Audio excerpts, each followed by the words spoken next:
विमान के हादसे में जहां सब कुछ क्षतिग्रस्त हो गया है, जल गया है, यहाँ पर ये भगवत गीता आपको सही हालत में यहाँ पर देखो, आस्था अपनी जगह, लेकिन वो सही हालत में तो नहीं है। लेकिन कोई तो रीड करता होगा तभी आई है। बुक पढ़ने वाला चला गया, ये इंपॉर्टेंट है। बुक तो आती जाती रहेगी। एक सेकंड मैं बताऊंगा। एक सेकंड। जिसे क्रैश से, ब्लास्ट से कुछ नहीं हुआ, अब उसका पन्ना हाथ से फट जाएगा। तो ये प्रभु बदा की भी फोटो है अंदर। बताओ, मतलब पहला फोटो किसका है?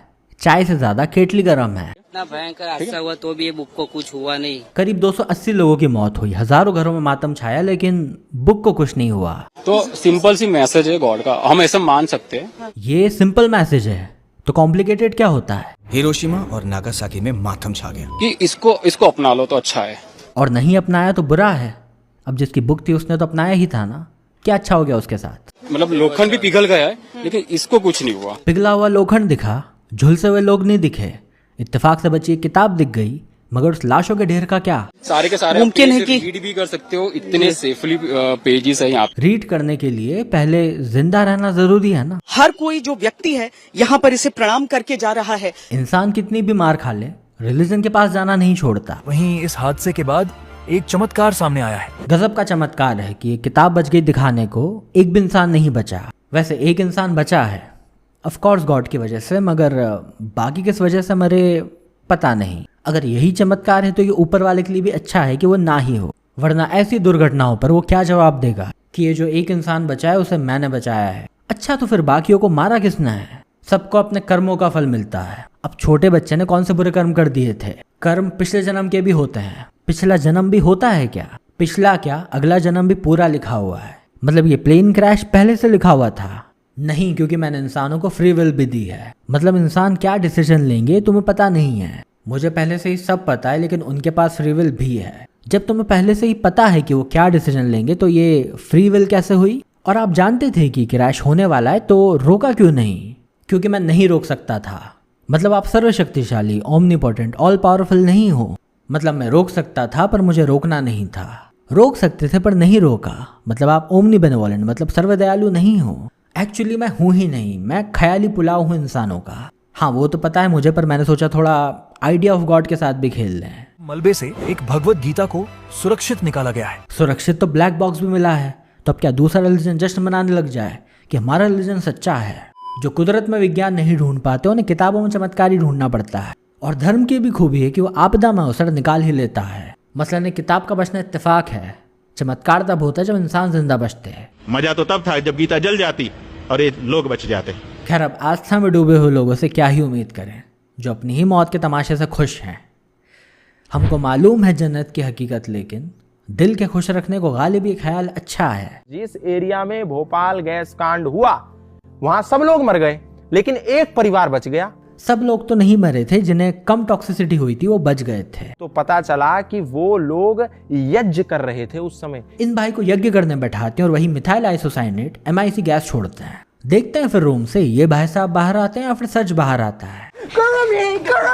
साइंस को तो देखो टेस्ट ही करना पड़ता है, उसको विश्वास से कोई फर्क ही नहीं पड़ता। उनके आभा मंडल में एक ऐसा वायुमंडल बन गया था, ऐसी एक गैस का टेक्सचर बन गया था कि जो बाहर की गैस थी उसको भेद करके उनको भस्म नहीं कर पाई। ऐसा कहीं कोई प्रमाण नहीं मिलता कि उस धुएं की वजह से ही वो लोग बचे थे। अब इस एनेक्डोटल एविडेंस, इस कहानी के साथ परेशानी यही है कि इसे क्रॉस वेरीफाई नहीं किया जा सकता कि क्या वो लोग इसी कारण से बचे थे या फिर कोई और रीजन था, या फिर इस कारण के साथ कोई और भी रीजन था। ये वास्तविक है, मैं झूठ नहीं बोल रहा हूं। अगर मैं आपके व्यूअर्स जो सुन रहे हैं, यदि मैं फ्रॉड बात कर रहा हूं तो जाकर के आप गूगल सर्च कर लीजिए। आज आपके पास, सबके पास एंड्रॉइड और iOS फोन है। ये गूगल और तुम्हारी बातें आपस में बहुत जोर से टकरा रही है बाबू।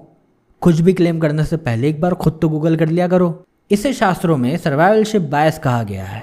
हम सर्वाइवर को देख के उसके हिसाब से बाद में अपनी एक मनगढ़ंत कहानी बना लेते हैं जो भी उस सिचुएशन को सूट कर जाए।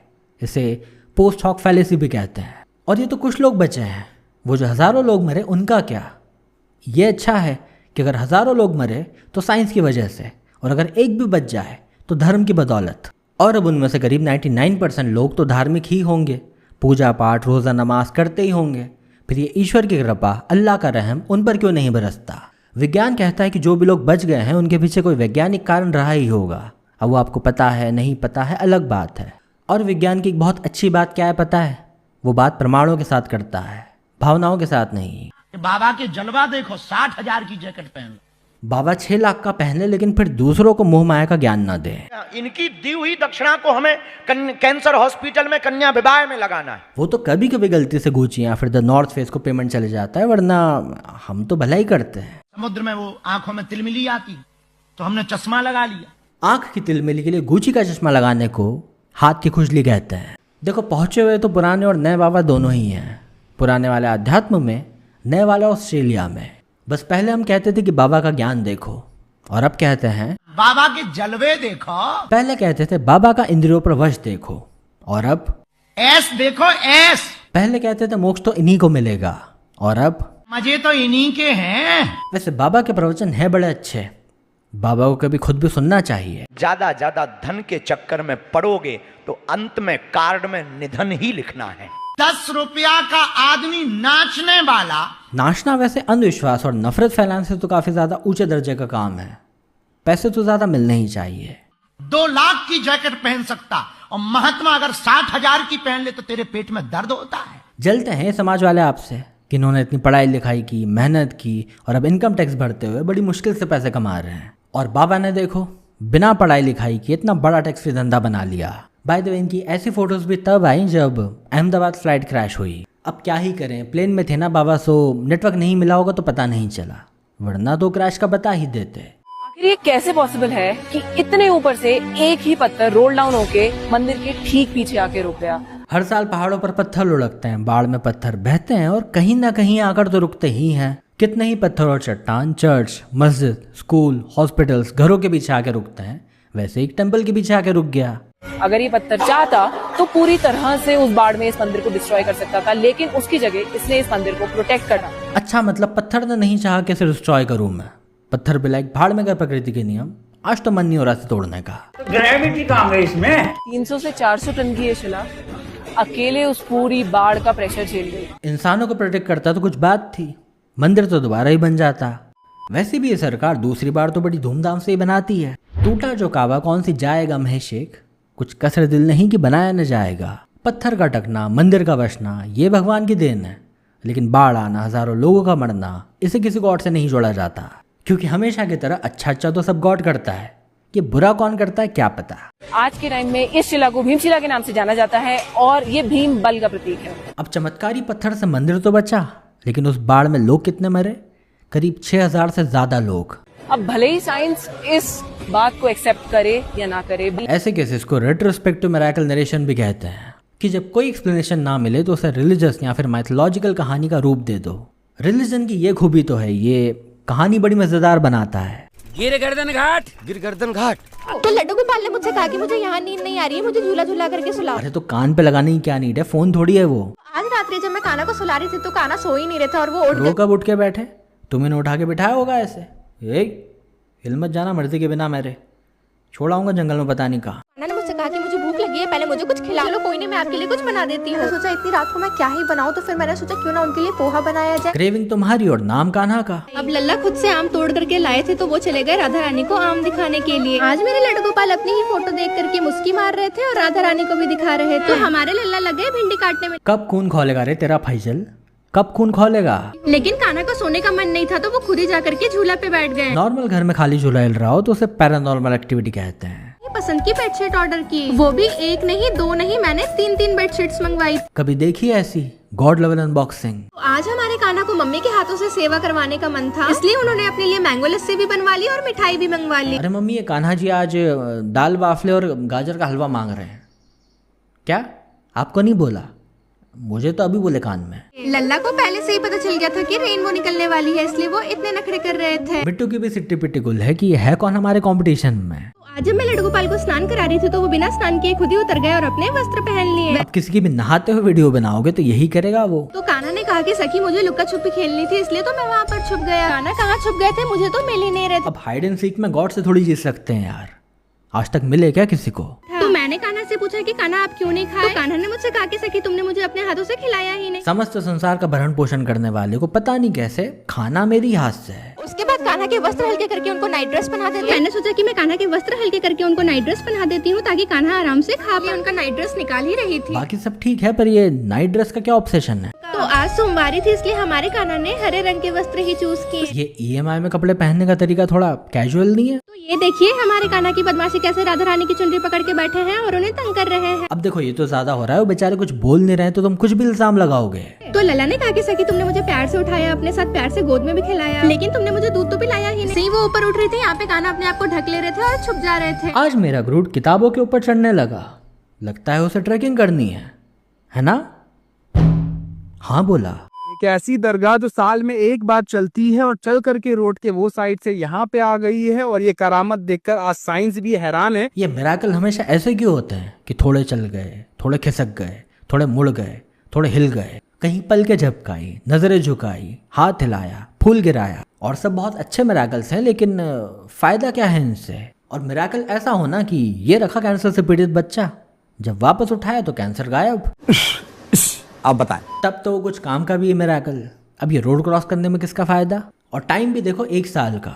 1 साल में कछुआ एक स्टेट क्रॉस करके आ जाएगा। अच्छा लगता है इतना पावरफुल होके एक कछुए से हारना? ईश्वर किसी रेपिस्ट को रेप करने से रोकता क्यों नहीं है? रेपिस्ट को रोके ना रोके, रेपिस्ट को तो रोकना ही चाहिए।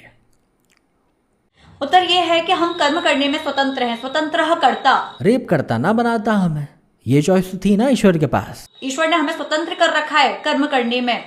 यदि स्वतंत्र नहीं रखता ना तो हम लोग ये रोते कि देखो हमें कोई भी कर्म करने जाते हैं, भगवान आके हमारा हाथ पकड़ लेता है। अब गॉड चिड़िया उड़ खेलते हुए हाथ थोड़ी पकड़ लेता कि ये चीटिंग करता है, पत्थर उड़ता है क्या, पत्थर उड़ता है क्या? फिर हम जवाब देते कि कश्मीर का पत्थर है भाईजान, इधर पत्थर क्या, इंसान भी उड़ता है। सारा मूड खराब कर दिया। परीक्षा हॉल में आप परीक्षा देते हो तो जब आप कोई गलत आंसर लिखते हो, आपका जो टीचर देख रहा होता है तो आपको हाथ पकड़ता है कि अरे ये देख बच्चा रुक जा, तूने गलत आंसर लिखा है। हाँ, मगर आप अपना पेन पड़ोसी की आंख में डाल रहे हो तो टीचर देखेगा थोड़ी कि तेरे तो बाद में नंबर काटूंगा, वो तो तभी इंटरफेयर करेगा ना। ठीक उसी तरह से ये जो संसार है ये हमारा परीक्षा हॉल है, यहाँ पे परीक्षा चल रही है हमारी। तो ये ईश्वर या गॉड हमसे थोड़ी खुन्नस खा के बैठा है क्या?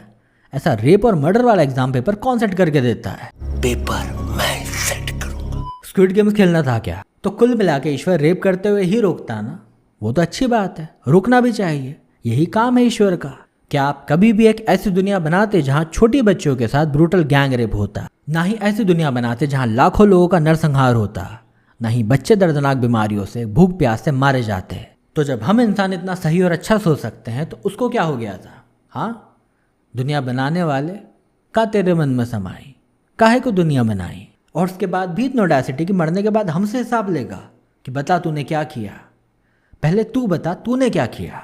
नहीं करता ना उस टाइम पे, जब तक परीक्षा चल रही होती है उस टाइम पे वो टीचर कुछ भी नहीं कहता। सर्वशक्तिमान की उपस्थिति में भी इतना अन्याय हुआ कैसे? Great power comes with great responsibility. Spiderman, Voltaire. वाह बेटे वाह, तूने बड़ा टॉप आंसर लिखा। आईने को कहीं रख दो या फिर टांग दो, वरना लोग क्या कहते हैं कि इन्होंने हाथ के प्रेशर से कांच तोड़ा, ऐसा लोग कहते हैं। तो बस एक बार ऐसा करके देखो, मुझे पूरा यकीन है कि कुछ ना कुछ तो टूटेगा, या तो कांच या तो लोगों का भरम। आईना टूटा तो लोगों की शंका भी टूट जाएगी, और अगर नहीं टूटा तो लोगों को उसमें अपनी शक्ल दिख जाएगी। वरना अभी क्या है कि लोग डाउट करते रहते हैं कि हम नहीं मानते कि चमत्कार से आईना टूटा वगैरह वगैरह। तो बस लोगों की शंका दूर करने के लिए इसे बस एक बार ऐसे करके दिखाओ। मैं नहीं दिखाऊंगा।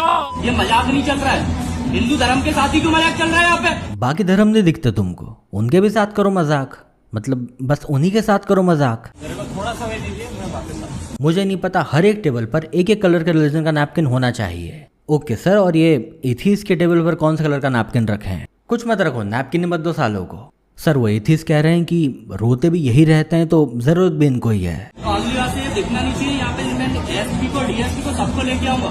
एसपी डीएसपी पूरी पुलिस फोर्स, बहुत सारे नैपकिन्स लगेंगे फिर तो। एक हमारे पूर्वज थे, सरदर्द से अलग होने पर भी शमशीरें चला करती थी, मरते वक्त भी आन बान शान बनी रहती थी। और एक ये है नई जनरेशन, भावनाएं आहत हो रही है नैपकिन के कलर से। बीजेपी पार्टी भी सही कहती कि हिंदू इतना खतरे में तो कभी नहीं आया जितना अब है।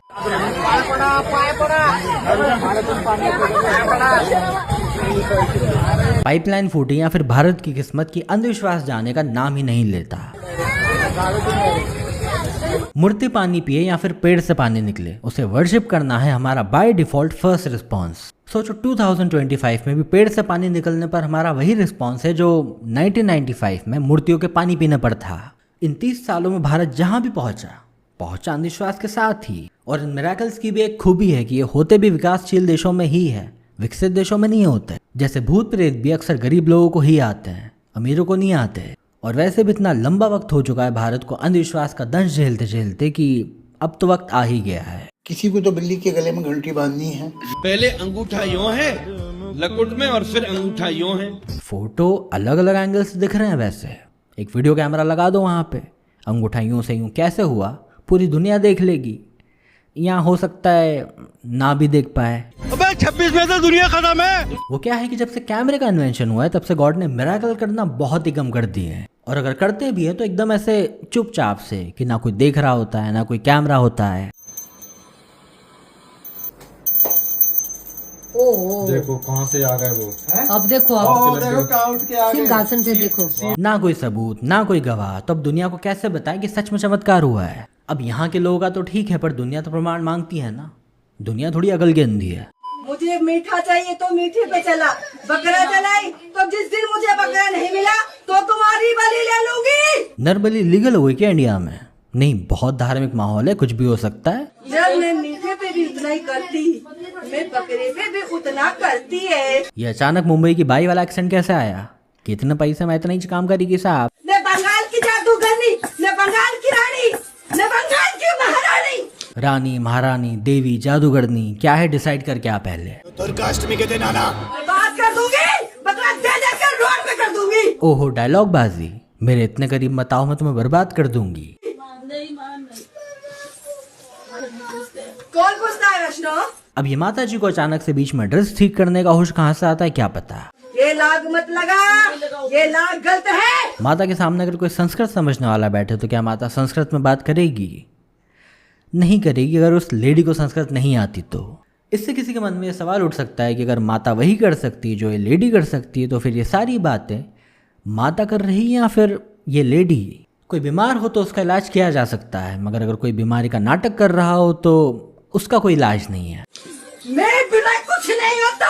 7 जनवरी को अमेरिका में जो कांड हुआ है सभी ने सुना है। मुस्कुरा के बताने वाला कांड तो था नहीं वो। 1 जनवरी को उन्होंने भगवान का अपमान किया था और 7 जनवरी को आज वही तरस रहे हैं कि कहीं से थोड़ी सी सहायता मिल जाए। मजाक समझने में 7 दिन कैसे लगे गॉड को? अब इतने दिनों में तो उन्होंने नए जोक्स बना लिए होंगे। उस इवेंट में खूब जमकर उन्होंने भगवान का मजाक उड़ाया था। हाँ, हो सकता है यहाँ वाले गॉड को बुरा लगा हो।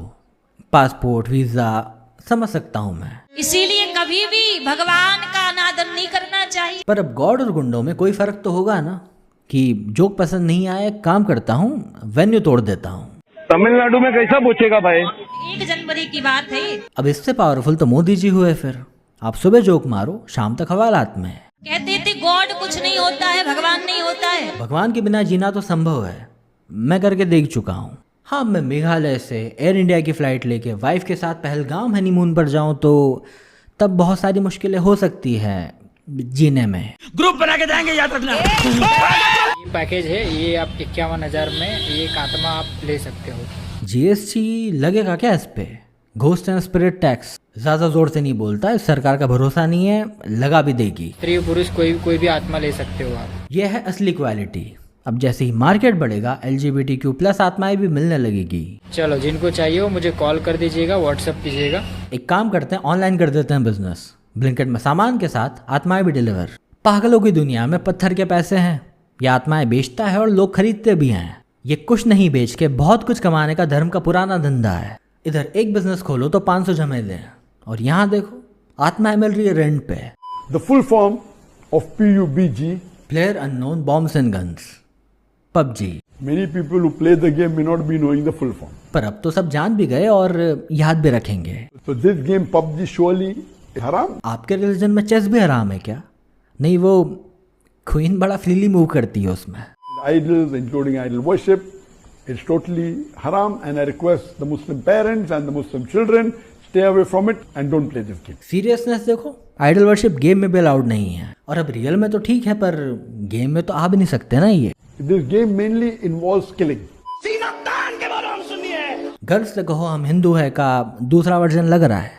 हाँ, मैं शिया हूँ, तू बता तू क्या है? एथीस्ट कहता है मुझे। और वैसे कौन है तू? अल्हम्दुलिल्लाह, और हमारा ही बेड़ा वहां की तरह यहाँ भी हर तबके को लगता है कि नैया बस उन्हीं के पार होगी। हक पर अगर कोई हमें जमात मिलेगी तो वो कुर्रे अर्द पर सिर्फ अहले हदीस मिलेगी। देवबंद को तो रब ने हर मैदान में हीरे दिए। चलो फेथ में ही सही, पर कम से कम डिफरेंस ऑफ ओपिनियन तो है। हम किसी वहाबी को सुन्नी नहीं बनाना चाहते, हम बरेलवी हैं, कोई राफी हमारे पास नहीं आएगा। खुदा बदल ना सका आदमी को आज भी होश, और अब तक आदमी ने सैकड़ों खुदा बदले। कि मेरे पास आग वाला जिन भी है। कपड़ा नहीं है। ये ट्रिक बरसों पहले घर घर कपड़े बेचने वाले दिखाया करते थे। तो हमारे पास ऐसे जिन भी हैं जो पैसे लाते भी हैं। पैसा भी लाते हैं, लगता तो नहीं है पाकिस्तान को देख के। एक तरफ रेप हो रहा हो और एक तरफ मूर्ति पूजा हो रही है, तो वो सबसे बड़ा गुनाह कौन सा होगा? तो इस्लाम की नज़र में मूर्ति पूजा सबसे बड़ा गुनाह है, रेप नहीं है। नहीं है। अब अगर यही मोरालिटी देता है रिलीजन, तो फिर तो बिल्कुल भी नहीं चाहिए।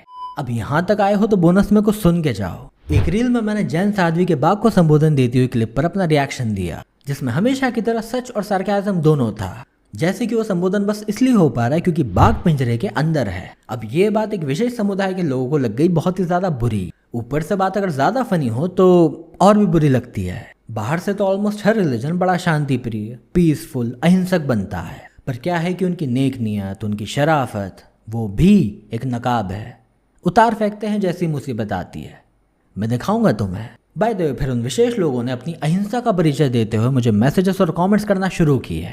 वही मास रिपोर्ट्स, अब्यूसेस, डेथ थ्रेट्स वगैरह वगैरह। मैंने भी सोचा ये लोग थोड़ी एथीस्ट हैं जो लॉजिक और सभ्यता से जवाब दें। ये तो धार्मिक लोग हैं, अब इन बेचारों के लिए अच्छा रह पाना तो वैसे ही बड़ा मुश्किल है। सच में मतलब अगर कोई धार्मिक है और बहुत अच्छा इंसान भी है तो बड़ा मुश्किल काम है। ये बहुत महान इंसान है, उसकी बहुत इज्जत होनी चाहिए। प्लस मेरा जो इंटेंशन है नहीं मतलब बेवजह लोगों को हर्ट करना, तो वो मैसेज किसी तक जाए भी क्यों, तो मैंने वो रील कर दी आर्काइव, मतलब प्राइवेट।